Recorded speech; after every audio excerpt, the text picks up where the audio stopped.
Good evening to one and all, the dignitaries on the dais, parents and students. It is very glad to be here and నా పేరు నైనా జస్వాల్. నేను ఏషియాలోనే first అమ్మాయి ఎవరైతే 8 yearsలో 10th class pass చేశారో. ఇంకా 10 yearsలో నేను నా ఇంటర్మీడియట్ కంప్లీట్ చేశాను. ఇంకా 13 yearsలో ఇండియాలోనే యంగెస్ట్ జర్నలిజం గ్రాడ్యుయేట్ అయ్యాను. ఇంకా ప్రస్తుతం 15 years ఏజ్లో నేను నా పీజీ ఫైనల్ ఇయర్ చేస్తున్నాను. ఇంకా టేబుల్ టెన్నిస్లో నేను India number 1 national champion, south Asian champion. ఇంకా నేను పియానో ప్లే చేస్తాను, ఇంకా పాటలు పాడతాను. And I'm ambidextrous, I can write with my both hands. And టైపింగ్లో నేను A to Z ఓన్లీ 2 secondsలో టైప్ చేస్తాను. సో ఇంకా నాకు రామాయణ్ 108 శ్లోకాస్ కంఠస్థం ఉన్నాయి. ఇక్కడ వచ్చేసి నాకు చాలా ఆనందంగా ఉంది. ఇంకా ఇవన్నీ నేను ఏదైతే యాక్టివ్ చేశానో ఇవన్నీ నేను ఇష్టపడి చదివాను, కష్టపడి కాదు. నా తండ్రి నేను చిన్న ఉండంగా తల్లి ఒడియే బడి అని నేర్పించారు. అందరూ వయస్సు పెరుగుతుంది అని అనుకుంటారు, కానీ ఆయు తరుగుతుంది అని అనుకోరు.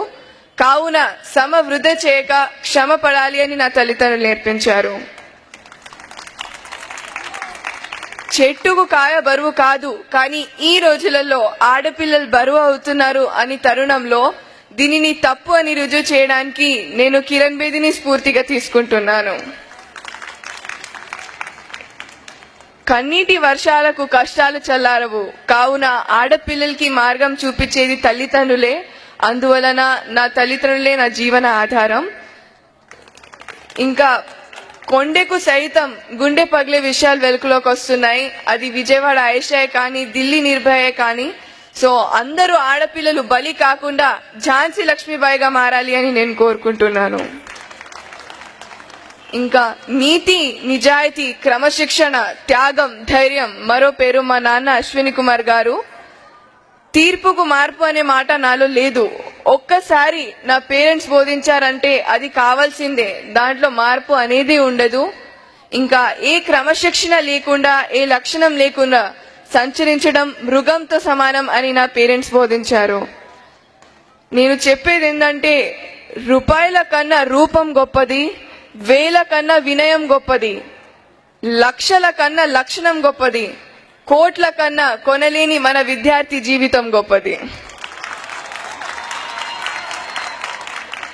కృషి ఉంటేనే మనుషులు ఋషులవుతారు. ఎవరైతే కృషి చేస్తారో వారికి అదృష్టం ఎదురు చూస్తుంది. ఎందుకంటే స్వేచ్ఛ లేని జీవితం ఆత్మ లేని శరీరం లాంటిది. అందుమూలన మీరు భారత భావి పౌరులు, మీ చేతిలో భావి భవిష్యత్తు ఉంది. కావున మీరందరూ కష్టపడి చదువుకోవాలి. ఇంకా దేవుడు మనకు విజయాలు అందివడు, కానీ విజయాలకు కావలసిన శక్తి సామర్థ్యం ఇస్తాడు. అది మీ అందరిలో ఉంది. దీనిని మీ గురువులు ఆశీస్సులతో వినియోగం చేసుకోవాలి. తల్లిదండ్రులు గౌరవముని అంటారు, ఎందుకంటే వాళ్ళు ఎలా ఉన్నా తన బిడ్డలు మాత్రం సుభిక్షంగా ఉండాలి అని వాళ్ళు శ్రమిస్తారు. సో వాళ్ళు చేసే శ్రమని మీరందరూ వృధా చేయొద్దు.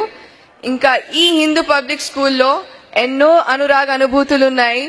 ఈ తీయని క్షణాలు మీరందరూ ఎల్లప్పుడూ మర్చిపోలేరు.